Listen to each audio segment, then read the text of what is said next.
Yesterday, electors met in all 50 states. So as of this morning, our country has officially a president-elect and a vice president-elect. Many millions of us had hoped the presidential election would yield a different result. But our system of government has processes to determine who will be sworn in on January the 20th. The Electoral College has spoken. So today I want to congratulate President-elect Joe Biden. The President-elect is no stranger to the Senate. He's devoted himself to public service for many years. I also want to congratulate the Vice President-elect, our colleague from California, Senator Harris. You know, I think that the biggest concern that I have is that people here genuinely believe that somehow this election was stolen, and there's not evidence of that. The president was saying it was stolen even before Election Day happened. He said if he loses, it would be fraud. Well, no one knows that. I thought I was going to win, too, when I ran for president in 2012. I didn't. I didn't go out and say fraud. That's, you know, we have a process. We count the votes. That's the way it is. And I'm concerned that the cause of democracy here, as well as around the world, people look to us. We are the democratic leader of the world. What's going on now, I'm afraid, is terribly dispiriting to people all over the globe. Well, listen, the legal theory put forward by his legal team and by the president is an absurdity. And the reason why the Supreme Court didn't take it is because it's an absurd idea to think that any state or any number of states, no matter how good they are, can challenge another state's right to run the election as they see fit. And also, there's no evidence, as I've been saying since election night, show us the evidence. And what's gotten even worse, though, Martha, I think, is the attacks by the president on good, hardworking, decent Republican governors. And you've seen his attitude towards these folks change. And let's think about why. You know, back in September, he said about Doug Ducey, Doug is tough, Doug is strong, Doug is a good governor, the Arizona governor. He said about Brian Kemp back in the summer, that Brian is a capable man, he knows what he's doing, and he's done a very good job as governor. Now, after the election is over and he lost Arizona and Georgia, he says they're rhinos that are working harder against him. He's calling them corrupt. And also telling people things that aren't true. Welcome back. The Electoral College votes are being cast today. Here's video from 4 states, New York, New Hampshire, Arizona, and Illinois, all certifying the election for President-elect Joe Biden. That's right. Newsmax TV, President-elect Joe Biden. You're live from the nation's capital. You're in the war room. It is Tuesday, the 15th of December, year of our Lord 2020. This is our evening special to catch you up on all the news that's breaking throughout the day on this attempt to get to the legal votes. Mitt Romney, no, we don't count all votes. We only count legal votes. And that's what this process is about. This is what the President of the United States is using. Every legitimate means, every legitimate venue, all legitimate, to go through and to make sure only legal votes count. John Fredericks Radio Network nationwide. We're on Real America's Voice. That's Dish Channel 219 and Comcast out in the Midwest, Channel 113. Of course, it streams everywhere. Streaming platform of the Trump Revolution. GTV, G News, Roku, Pluto, Rumble, YouTube, Facebook, all of it. And want to make sure that we have our official. That is, yes, the safe harbor on the 8th and now on the 14th, the Electoral College. But I disagree with Mitch McConnell. There's a long way between the cup and the lip, Mitch. Although you've got Senator Johnson that's now saying, oh, well, I don't know if I saw anything here. He's still going to have hearings tomorrow in the Senate, and there's a lot more to go through. There's a massive subpoena coming out in Maricopa County. It's going to seize all the machines out there. There's further analysis in Michigan. There's start of a signature audit in Georgia, as maybe as weak as that could be because they only picked one county. There's movement everywhere, including I think there's going to be big news. We're going to have Boris Epshteyn on here from the campaign. It's going to be big news from about Wisconsin, about what they're doing to go check the 220,000 people that said they were indefinitely confined, which turned out to not be the case, that they are on the ski slopes of Aspen and out in Hawaii and doing all kind of other things because they were ballot harvested in on picnic benches, picnic tables in these parks in Madison and Milwaukee. I want to turn now. Maggie VandenBerghe is one of the top influencers, and she's our co-host. She was at the big rally this week. We've actually got a film, but I want to go first to people like these stiffs, these Republican. I don't even like calling them rhinos. Mitt Romney,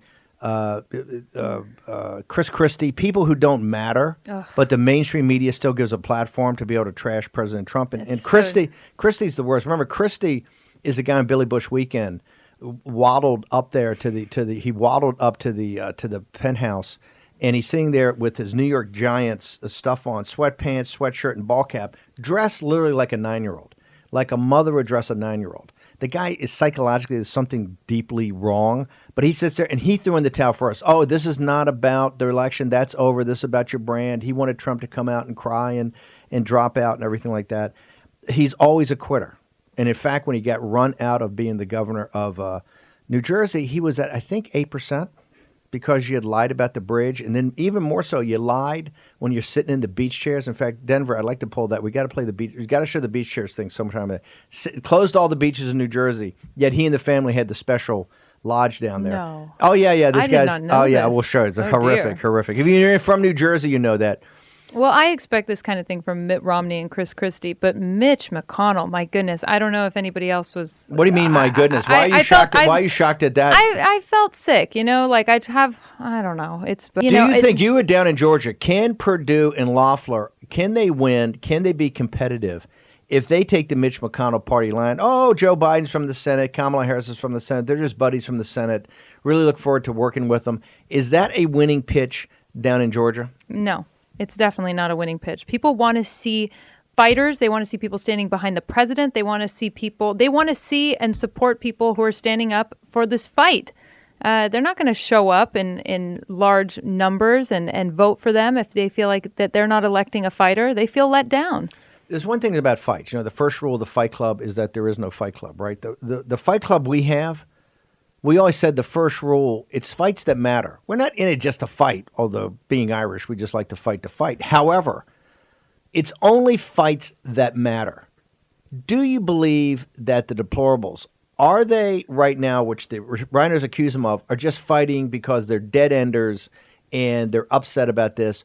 Or is this, in their mind, a fight that matters for something bigger than Trump? This is the fight that matters. And I think people see this and they realize that if we cannot trust in our electoral process, and if Joe Biden rams his way in there, and we don't get to the bottom of this, that we might not ever have a fair election again. And it could be the death of our republic. So people feel like they need to get answers. They need to feel secure in the system. Why is that? Your reporting showed this, and your influencers and all the videos you made, and John Frederick just showed this, about in Georgia particularly, given this fiasco in the mail-in ballots. Michael Patrick Leahy has showed the problem with the chain of custody. 1.3 million, 500,000 have no chain of custody. This huge fiasco they're having down there right now about the Dominion machines. Why is it that McConnell, the establishment, and Perdue and Loeffler, for some reason, think they don't have to address that issue? That if that issue is not addressed, they're still going to get a big enough turnout to win on January 5th. I think they're taking a lot of things for granted. And I could speculate, but I don't want to. But it's alarming, and I would never take anyone's vote for granted. If I was running, I would say, what can I do to make my constituents happy, to make them believe in me, to make them want to support me? And I don't see them doing that. Let's play. Now, you're making a more detailed video Yes. about the march. Yes, this is a little teaser. A little teaser. I want to ask one thing about the march. A lot of people are saying, well, it was only about half the size or a third the size or a tenth the size of the million people that showed up last time. It was maybe 50,000 people or whatever. But the intensity level, given that it was right before Christmas, the intensity level's there. And that's where let's boot up Maggie's teaser for her longer film. And let's play this right now, and then we'll get an assessment. I take it you're a big fan of the show. Huge fan of War Room. We love Steve, Jack, Raheem, the whole crew. You obviously, Boris, Rudy, and the whole crew. We're just so thankful for you guys for fighting for us. And we're here to fight too. We're here to stand up for what's going on. We're not going to clutch our pearls. We're not going to back down. We're doing exactly what Steve's telling us to do, and we're out here fighting, and we're standing up for righteousness and what's going on in our country. So we're just grateful to be out here. We're thankful for all that you guys do over at the War Room. I just want to encourage you guys to continue doing what you're doing. Keep putting the truth out there. I watch War Room every day, and I told everybody, and that's where the truth comes from, because the mainstream media, we cannot get any true news, and they twist the facts. They even fabricate stories, which really, we are so sick of the mainstream media. We love this country. We came from a communist country where we don't have freedom to vote, freedom of speech. We enjoy our life here. We work very hard to realize our American dream, but all of a sudden, this happened, this fraud, this corruption happened, and all the mainstream media, they play a very, very ugly role. And then I'm so happy I found War Room 2 years ago. And then, there you can know all the truth. And I'm so touched by all the stuff there. Jack, Maxie, Rahim Kassam, and Steve Bannon, of course. They're all patriots. They love America, just like us. And they also care about ordinary people of China. Why did you come out here today for this event? For my freedom, for my future, for the future of America, for American people's future. We all came from communist regime China. We know how bad the communist is. We don't want this country to become a communist country. And Trump is the only hope. So thank you, President Trump. We are behind you. We will fight until the last breath. I want the Supreme Court to act. I want them to pay attention and acknowledge the fraud. Don't look at the evidence and tell me technicalities and tell me there is no fraud. A kindergartner can see there is fraud. And what message do you have to Joe Biden and the Democrats?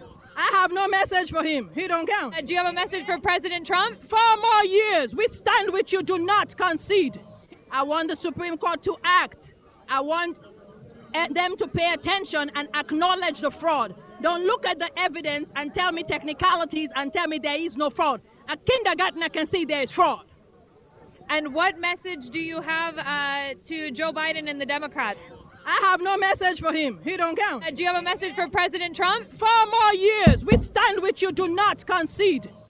Okay. There we go. Yeah. That's it. We got it. Here's the powerful thing, is that the people who were not born in this country, who came here, the immigrant population, the power they have in back of President Trump, people that have been born in countries that didn't have democracy, didn't have the rule of law, you see the power that they gravitate to Trump, and they see that Trump stands for them. They see that Trump is their voice in the room. Yeah. Very, very powerful. Yeah. Okay, we're gonna take a short commercial break. We're gonna be back in a moment. We got Boris Epshteyn, we got Sharri Markson from Australia, from the Australian as the investigative reporter, also from from Sky TV, and we're gonna have much more Maggie talking about her longer film that's coming out tomorrow. Short commercial break. See you in a second. To the end, just watch and see. It's all started, everything's begun, and you are over. Cause we're taking down the CCP. Spread the word all through Hong Kong. We will fight till they're all gone. We rejoice when there's no more. Let's take down the CCP. War Room Pandemic with Stephen K. Bannon. The epidemic is a demon, and we cannot let this demon hide. War Room Pandemic. Here's your host, Stephen K. Bannon. Okay, welcome back to the War Room. We have an intense show. We're going to have Boris Epshteyn from the campaign. Then we're going to go to Australia live and talk about the Chinese Communist Party's infiltration of everything. If you're sitting there right now, you got no money, you're not just watching the sports you want to watch, you got no future, you're in total lockdown, it's because of the CCP virus.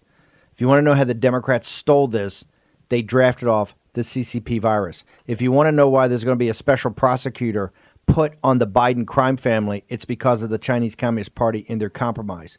All of it gets back to one source, Beijing, and the people of China, the hardworking Lao Beijing, as you can see in this video that Maggie just made, and she could have talked to 100 more that are all sitting there that are freedom fighters, breathing the clean, crisp air of freedom. Maybe not as crisp as it used to be in the United States of America, but breathing it and sitting there going, the Chinese Communist Party, if they get their hooks in here, you are going to rue the day. Okay, let's go to Boris Epshteyn from the campaign. Boris, there's so much activity from Georgia, in Arizona, in Wisconsin, in Michigan, in Pennsylvania. Let's start at the top of this. Let's start at Georgia. Tell us what's going on. No doubt about it. Great to be with you, Steve. Rock and roll in Georgia. There's finally a real recount happening in the state of Georgia, in one of the counties. It's going to hopefully get to the bottom of what happened in Georgia. Look back on all of the issues in Georgia from beginning to end right after Election Day. Before Election Day, the consent decree that the governor and the Secretary of State of Georgia entered into with Stacey Abrams, absolutely despicable and unconstitutional. The pro-Trump ballots found all over the state that weren't counted originally, and that was just in the smaller pro-Trump counties. Now we've got a real audit in one of the counties. Let's get to the bottom of what happened in Georgia. The difference there is so small. The split is just about 14,000 in the state of Georgia, and I'm confident when the real votes are counted, it'll be determined that President Trump won the state of Georgia. How confident? Yeah, but how confident do you feel that Cobb County, which is the county that was polled, a lot of people are telling me, hey, that was the one that was one of the tightest run. How confident do you feel that you haven't walked into a trap? That Roethlisberger, who I don't trust as far as I could throw him, and I know that a lot of people say he's going to get an award, he's going to flip to the Democratic Party. This guy's on CNN and MSNBC nonstop, right? He ain't coming in the war room. He's on MSNBC, he's on CNN nonstop. How do you know? What precautions have you taken? You've got great people there. You got Cleta Mitchell. You've got an amazing team. Who's on top of this thing to make sure we don't get played on Cobb County? Because all they want to do is say, hey, nothing wrong with Cobb County. We're dropped it. Trump ran his mouth, wanted a signature match. You got your match. We picked 3 votes. We did it. We're out of here. How are you ensuring that that's not going to happen? Well, that's what they try to do in Arizona. We're ensuring by having a great team, as you mentioned, Cleta Mitchell, Ray Smith, Preston Halliburton. We got real stars in Georgia, ensuring that we are now going to let the Democrats and, frankly, the Rhino Republicans screw this president. And I'll tell you this, in terms of January 5th, you got all these folks like, oh, well, this is the press turnout. The opposite. The MAGA people, the MAGA movement, as we've talked about, they want to see people standing up for election integrity, for honest and lawful elections, and that will make them come on. This is energizing the MAGA movement, as you know. I could not disagree more. Just reasonable minds will disagree. I could not disagree more. Until Purdue and Kelly, you're telling me that it. I'm telling you, Kelly Law. Until Purdue and Kelly. I'm saying that I'm saying our fight. Hold on, I'm staying. Oh no! This fight. By the way, the fight that you're doing right now is extraordinary. The fight the Trump campaign is putting on. Well, but here's the question: why don't you get? Why don't you get the MAGA movement? You guys are at the tip of the spear and really holding the Georgia establishment to account. Why are you not getting? What does it? Mitch McConnell likes being called leader. He likes all the big deals he can cut with the donors. And the lobbyists by being leader McConnell, right? What has not sunk into him that the fight that you guys are down there in Georgia right now, fighting for an actual true count of a vote, is inextricably linked with their potential to win on January 5th and therefore to allow Mitch to be the leader? Why is there some sort of disconnect between the fight you're fighting in January 5th? It's extremely disappointing, frankly, and I disagree with Leader McConnell's comments today, and I understand that he's got a plan for contingencies. But what I'm saying, and you and me are actually saying the same thing, I'm confident, unless one of us is on a mind melt, what I'm saying is that our fight for election integrity is what is motivating the MAGA movement. Yes. And they are energized by it and not depressed by it. my perspective. And I think you agree. And you're seeing that in the huge popularity of the show. Yes. And the huge response to the show all over every single outlet out there. And I think if the leaders of the Senate, including Mitch McConnell, and everybody who cares about this Georgia fight need to realize that by showing that they care about the president's lawful election in Georgia is how they'll get people to turn out for the January 5th special election. What I love about it, you guys are getting wins every day, and victory begets victory, and you guys are grinding through. Let's go to Wisconsin. I believe what the Supreme Court is quite powerful in the argument of the president to say, hey, we can only count illegal ballots. Now, you had this thing on the IC, the indefinitely confined, right? That to me looked like a big win, although they did put it back onto the campaign and say, look, we're not going to have collective guilt here. Yes, there used to be 25 and now there's 221,000, however. If you guys, you talk big Trump campaign, if you want to go find them and come back here and argue individually, we're open to that. Is the campaign going to step up and go do the grinding work that you need to do to basically put it back up in the Supreme Court of Wisconsin's face? No doubt about it. We are going to exhaust every single option to identify and isolate all of these votes and then go and show that there are scores of illegal votes all across the country. That is an absolute and total focus in Wisconsin because of that decision, which was undoubtedly a victory. That's decision one. Decision two, razor thin, 4-3 that went the other way on a technicality, not on the merits. Not on the merits. The Wisconsin Supreme Court did not on the merits rule in the majority that there were not illegal votes. The minority, the dissent, blasted the Democrat Party, blasted the Wisconsin carrying out of the election, and outlined just how ludicrous it is not to rule on the fact that there were over 220,000 illegally cast ballots in Wisconsin in this election, while the majority used this laches gimmick to punt the issue. But we have three justices of the Wisconsin Supreme Court talking about validating the fact that there were over 220,000 illegally cast ballots in Wisconsin. Again, the difference in Wisconsin is only 20,000. When do you anticipate that you would be able to announce a program or some sort of action in Wisconsin? What is your time horizon here?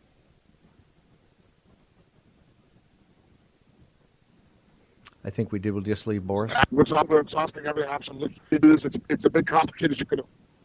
Boris here. Yeah, I tell you what. Let's try to hook back up Boris. Boris, we're going to try to hook you back up because we just lost you. That's Boris Epshteyn from the campaign. What he's talking about is that there's this amazing ruling, and this is Reince Priebus and the guys out there in the state and the GOP. And here is why Wisconsin is so important for what we're trying to accomplish. In that regard, although you got establishment Republicans and the grassroots guys and the Trump posse, it all came together. It kind of reminded me of the way Reince and I worked in 2016 on the campaign. You got to reach out and work in a coalition. You're not going to get everything. You got to make compromises, but the overall objective is victory. Reince Priebus and the team out there worked with Knudsen, worked with Spindall, worked with these guys that were on these election commissions. And here was the power of it. And this is a lesson that we've got to take in every other state. If you have the rules on your side and you've played by the rules and you don't back down, and when I say back down, you do not compromise 1 inch. You do not let them, just let me know when Boris is back on. Is he back on? Okay, Boris, are you with us? Steve, I'm here. Can you hear me? Yeah, fine. Let's go back to Wisconsin because you kind of dropped out. What's the time frame? What's the time frame from when you're going to have some action out in Wisconsin to follow up on these great court victories? I'm on this minute by minute, hour by hour. It's an absolute focus right now to get a program. It's a bit complicated, as you can imagine, because you have to isolate specific votes. But this is a total concentration right now to get a program to ensure that it is public and the American people and the courts know how many illegal votes there were just in the indefinitely confined category. And now illegal votes as defined by the Wisconsin Supreme Court, black on white, that indefinitely confined could not have been used for COVID-19. Okay, listen, here's why it's so important. Because correct me if I'm wrong, and we got about 45 seconds here. The Wisconsin Supreme Court gave you a path to decertify, to at least decertify Wisconsin by just putting it back to you guys to go prove that there's over 20,000 of these bogus IC votes. Now, I realize it's a tremendous amount of work and a great cost, but yes or no, did they provide you a path to victory in Wisconsin if you can execute on it? The answer is yes. It's going to take a lot of work, not just in terms of identifying the votes and the ballots, but in terms of making sure that the court allows us to go back to the canvassing board, which in the second decision they affirmed. So there's actually conflicting decisions from the same court, the same justices on this, but it gives us an opening, an opportunity, a window to drive a truck through. By the way, Boris, can I ask you, because you dropped off, we got to ask you about Arizona. Can you stay over the commercial break? We just want to ask you a couple of questions on the other side. Boris Epshteyn from the campaign. You can get him up on Instagram, Parler, Twitter. You got to follow Boris. During the day, he's got amazing information he's put out. Short break. Boris is back. Sharri Markson from Australia. All of it. And Maggie VandenBerghe in the second half of the show. Be back in a second. War Room Pandemic with Stephen K. Bannon. The epidemic is a demon, and we cannot let this demon hide. War Room Pandemic. Here's your host, Stephen K. Bannon. Besides being ubiquitous, we also have on our podcast alone 24 million downloads. And remember, one of the largest podcasts in the nation and the world. One of the reasons for that is the intense interest we have globally in places like Australia. We're going to get to, as soon as we finish with Boris Epshteyn, we're going to turn to the renowned investigative reporter, the one and only Sharri Markson from the Australian and from Sky TV. And I believe, I got to ask her when we get her on, I think the interview she did with me had like 3 or 4 million hits. She is amazingly popular and known throughout the world as one of the top investigative reporters. Let me go back to Boris Epshteyn. Boris, Arizona, you were sent out by the campaign early on the days right after the election on November 3rd to oversee Arizona, and you grinded it out there, I think, for a month. There's huge news coming out of Arizona. I want you to be able to frame this for the audience. How big a deal is the subpoena that the state Senate's working on to send to Maricopa County's Board of Supervisors and election officials? And what does it mean about the investigation, the real investigation, not James Bond and Buck Rogers and they got servers on the moon and servers in caves in Mars? I mean, the practicality of proving that they had something to do with the mistabulation of this election. Walk me through what's happening in Arizona. Here's what's happening in Arizona. You're right, Steve. I spent a lot of time there after the election. When I landed in Arizona, President Trump was down, I believe, 80,000 votes. By the time I left, it was where it is now, which is just about 10,300 votes, 45,000 vote difference in just Maricopa County between Joe Biden and President Trump. So the issue is this. Right now, the Arizona Senate is subpoenaing Maricopa County voting machines to determine what it is, if anything, that went wrong there. And we believe we're going to see significant irregularities. That is the information I've gotten from the ground, information I got from our poll workers there, from our observers there. They believe that these machines did not act properly and benefited Vice President Joe Biden over President Trump. We saw the huge error numbers coming out of Antrim County that we've talked about, much, much, much, much bigger than the acceptable error rate of 0.0008%. That's accepted under the Federal Election Commission. So Arizona is a vital battleground right now and truly turning a corner by subpoenaing the election process machines. Last question is Michigan. What is going on in Michigan? You had this report from Antrim. I realize it's a report done by people that work for you. You're looking for account. All the Detroit Free Press and the officials out are dismissing it, but they never get down to the specifics. Where do we stand? And particularly got these very weak-kneed leaders of the Senate and the House out there. Where do we actually stand in Michigan now that you guys have delivered the goods?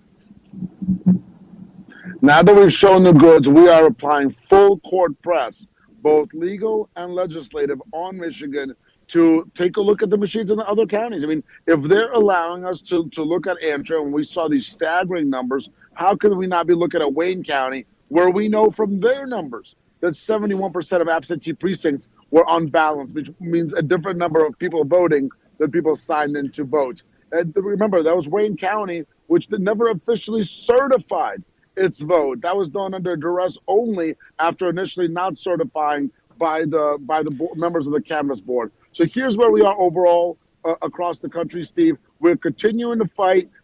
Yesterday came and went, just like December 8th came and went. And today we're continuing the battle, and now it's on to January 6th, when the Electoral College votes will be counted in a joint session of Congress. Okay, here's where I want to make sure everybody understands, and you two particularly understand the official day of the safe harbor and the official day yesterday of the Electoral College. Just like they had the official day they published the Warren Commission report, and just like all the official reports we got in the Afghan war, all a tissue of lies, YouTube. Okay, 160 million ballots were cast.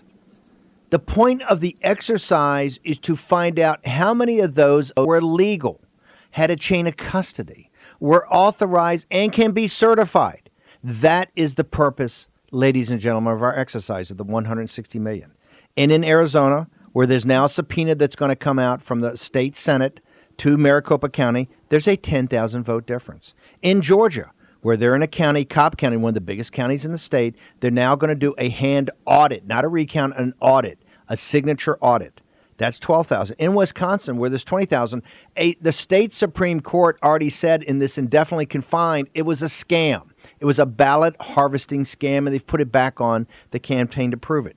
10,000 votes in Arizona, 12,000 votes in Georgia, 20,000 votes in Wisconsin. Ladies and gentlemen, yes, this is a fight that matters.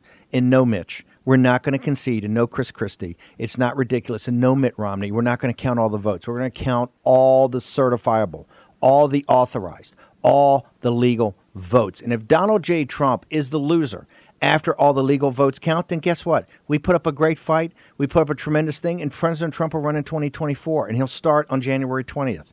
But until we get to that point, we are not going to stop. We're not going to back up an inch. We're not going to yield. We're going to hold the line, and now we're going to move the chains, because guess what? We're on offense, and you see every day something else breaks. Boris, I can't say enough. What a great job. You, Jenna Ellis, Rudy Giuliani, Bernie Kerik, the entire team. It's a small team, but it's focused. You got the right people in the states, and you fight every day. You're an inspiration. Thank you. How do people get to Instagram? How do they get to your Twitter, Parler, all of that to follow you during the day?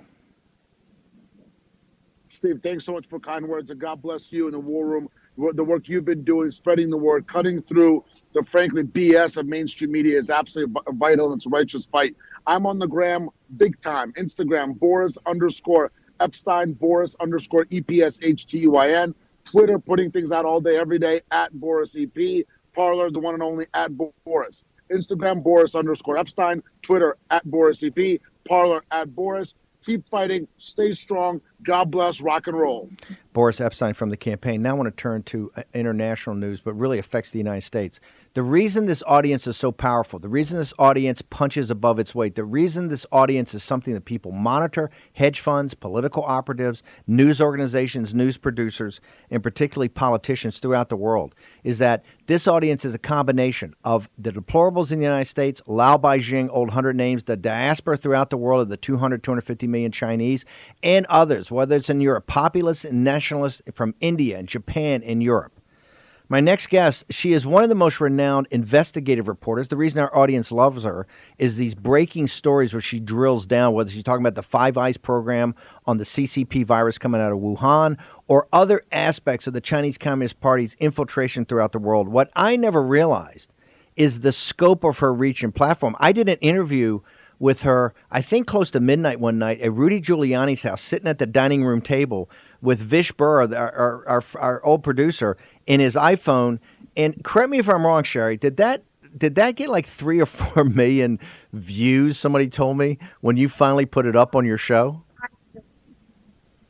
5 million views, Steve. I had no idea you were at Rudy Giuliani's house. Maybe if we had him pop in as well, it might have doubled and got 10 million. Exactly. But 5 million views, I think that's a testament to your popularity, not mine, I have to say. No, it's your platform. I want to go to this story that you're working on at the Australian, your TV show, about this massive expose of infiltration at every level by the Chinese Communist Party. What is going on, and how big is this impact, not just in the Indo-Pacific and in Australia, we've been at the cutting edge, but how big an impact is this having in Great Britain and the United States? Look, it's enormous. We were leaked this of nearly 2 million Chinese Communist Party members from the Shanghai region. We got it a couple of months ago, and we've been analysing the database ever since. It's Communist Party members on the official registry. It has their party position, their birth date, their national ID number. In many cases, it also has their phone number, but not in every case. So you are able to call people who are on the database. And what's amazing is that they're all over the world now, and it has the Communist Party branch they belong to. And what this database showed us is that the Chinese Communist Party has set up branches within Western companies, within global companies, including companies that are handling sensitive defense contracts like Boeing.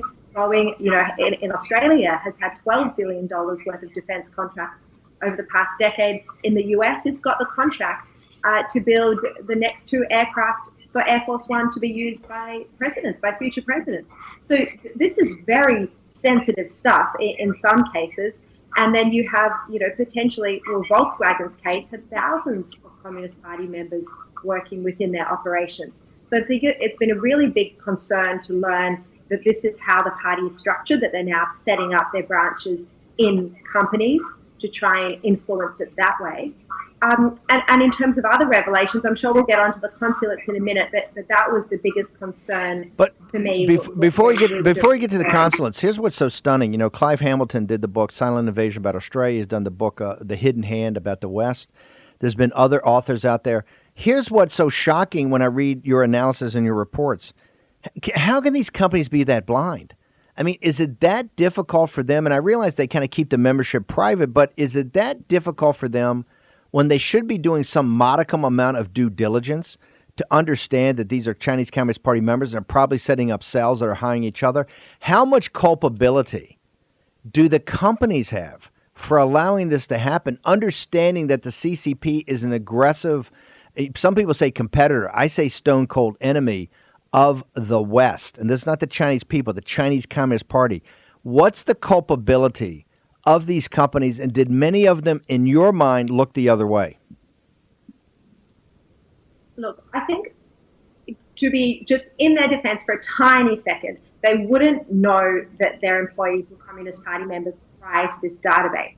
However, we then contacted every single company that we named in our story, and in the majority of cases, they said they had no interest in knowing what they call the private political affiliation of their employees. Now, this is not like if you're a Republican or a Democrat, or in Australia if you vote for the Labour Party or the Liberal Party. This is not the same. The Chinese Communist Party is actively engaging in intellectual property theft. There are, and FBI in the United States has been sounding the alarm on this for a long time. It's happening in companies, and it's happening in universities as well, where the Chinese Communist Party is literally stealing American IP and research IP to take back to China. And in many cases, it's for military modernization. And in other cases, as even, your head of national security, John Ratcliffe, just warned in an op-ed he wrote in the Wall Street Journal, it's so that they can set up rival companies to compete with the American companies they've stolen the IP from. So this is a very significant issue that companies can no longer afford to turn a blind eye to. Sharri, can we ask you to stay over through the commercial break? We've got other questions we want to ask you, but I just want to make sure the audience understands this. You approached companies, and many of the companies, you approached some of the defense contractors working on some of the most sensitive defense matters, and some of those companies told you had interest in looking into people's private political beliefs? Most of the companies said it wasn't a matter for them. But they failed to understand that being a member of the Chinese Communist Party is not... Sharri, they don't fail to... I don't... You're being overly kind. I don't think they failed to understand that. This is an act of commission. We're going to return with the great investigative reporter, Sharri Markson, from The Australian and also from Sky News, Sky TV. We're going to take a short break. We'll return to Australia and Sharri Markson in this expose of the Chinese Communist Party infiltration into global corporations and, yes, also consulates of the West. In a minute on War Room Pandemic. We will fight till they're all gone. We rejoice when there's no more. Let's take down the CCP. War Room Pandemic with Stephen K. Bannon. The epidemic is a demon, and we cannot let this ride. War Room Pandemic. Here's your host, Stephen K. Bannon. We are with Sharri Markson, the great investigative reporter from Australia. Sharri, as shocking as it is that defense contractors don't want to get involved here, and that the infiltration has been in corporations, many of whom, like Qualcomm, are some of the leading corporations with some of the deepest secrets of American national security. What's even more shocking is your expose about consulates, where they're actually working for governments. Can you walk us through what's happening on the consulate side? So to explain how this works, we discovered as part of this investigation, which I should mention was with 4 media outlets around the world, the Mail on Sunday in the UK, Swedish journalists, and a Belgium newspaper. The 4 of us were working together. So we discovered that there's a Communist Party branch, or 12 Communist Party branches that are set up in a Chinese government recruitment agency in Shanghai. And this is the only recruitment agency that puts Chinese staff into the Western consulates. So we found a list of 249 names who are on this Communist Party database, who are Communist Party members linked to this Shanghai recruitment agency. We then researched all of those names and found them in 10 Western consulates. Many cases currently working in 10 Western consulates. There are 6 who have worked in the United States consulate general in Shanghai. There's in Australia, and Australia, and the US, they've all still put job ads in 2020 through this recruitment agency. So the practice is continuing. I interviewed an intelligence officer who declined to be named, of course, for my front page story in the Australian today. And he said, we are effectively paying China to put spies in our embassy. They were his words. We are effectively paying China to put spies in our embassy. Sharri, we got to bounce, but I've got to ask you this. Given that the virus, you've shown the Five Eyes program, the intelligence operations program, has focused on Wuhan as being either some sort of bioweapons lab or something that it came out of Wuhan, and it was either an accident or more nefarious. That totally changed the dynamic in the economy in the United States and the vote. The reason we're having this massive fight over this is because of these mail-in ballots, because of the CCP virus. You've now got this report of millions of Chinese Communist Party members in the infiltration in the companies, not just regular companies, I mean high-tech companies, advanced chip makers, defense contractors, and also consulates. Is it your belief, as you do in your investigative reporting, that anybody in the political apparatus, anybody in really the business apparatus, do they really care? I mean, the stuff is so explosive, but you kind of get this shrug of the shoulders when I read your reporting as you go out. Do they not care? And if they don't care, why do you think they don't care? I think companies are definitely turning a blind eye. We've seen that in their responses. I think the Australian Foreign Ministry is absolutely turning a blind eye. The fact that it continues to use these recruitment agencies, its only defense to us, literally, is that it says that the Chinese nationals employed in its Western consulates don't have access to the very secret high-level information. I mean, that is just such a weak defense. I think the response I got from the US State Department yesterday was very good. They wouldn't comment on their individual personnel, and we've sent them the details of the Communist Party members working in their consulates, but they said in their comment that it was an example of aggressive Chinese interference and influence, and described it as malign operations. So I think the United States is very much aware. I know your media don't like to report on it, but the United States State Department, the FBI, is very much aware and on top of this issue. Businesses are going to get a shock, and they will have to start taking notice when rival companies, when their IP is stolen and rival companies in China start to set up and compete with them and take away their business. And as I said already, your top intelligence experts are already warning that that's happening. So businesses at some point are going to have to sit up and take notice. The problem is, of course, differentiating between, very good, loyal, hardworking Chinese nationals who are so important as part of our multicultural societies, differentiating between them and CCP implants who are serving the Communist Party. Sharri, given your reporting reads like a Ludlum novel, at least it reads like a spy novel. You can't wait to get to the next version you're coming out with. Has any mainstream media in the United States reached out to you to have you on TV here and to have you take 20 minutes on a segment or 15 minutes on a segment and walk people through what your reporting shows? Just you, Steve. Oh, well, maybe not everyone in the US reads the Australian papers, but the New York Post followed our story up. Miranda Devine followed our story up. Fox News followed us up and gave us, credit in the report. So, Axios tried to discredit the story, and then our, cybersecurity experts reached out to them and they retracted that. They deleted that tweet. So, we'll see. But this story has gone global. Everyone's following it up. Canada, India, Europe. I think the problem with the United States is that it's seen as a partisan issue. It's seen as a Republican issue. That's very much not the case elsewhere in the world. I don't know why it has become so partisan in the US. Probably because President Donald Trump was warning people about this, so it meant that the left media didn't want to take notice. But sorry to give a long answer, but there is a point at which the US media is going to have to change. China actively now is threatening to ban Australian coal, our coal industry, ban our exports. That's a $14 billion a year industry. Now foreign ministers from around the world are talking about writing a letter to call out China's bullying towards Australia. So this really is this is a bipartisan issue. This isn't an ideological one. Sharri, how can people follow you? What's your social media handles? Instagram, Twitter, all of it. How do people get access to you?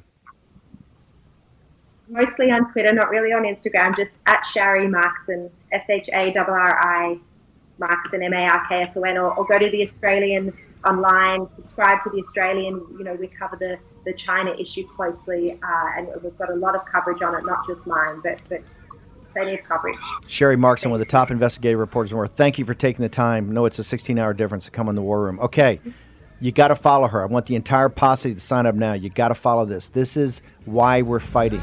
It's the existential fight with the Chinese Communist Party. Tomorrow we're going to get a chance to have Midge. He's going to walk through her, hopefully have her video done. 10 o'clock tomorrow morning, we're going to have some breaking news you're going to be around for. 10 a.m. tomorrow morning, War Room, Pandemic. See you then.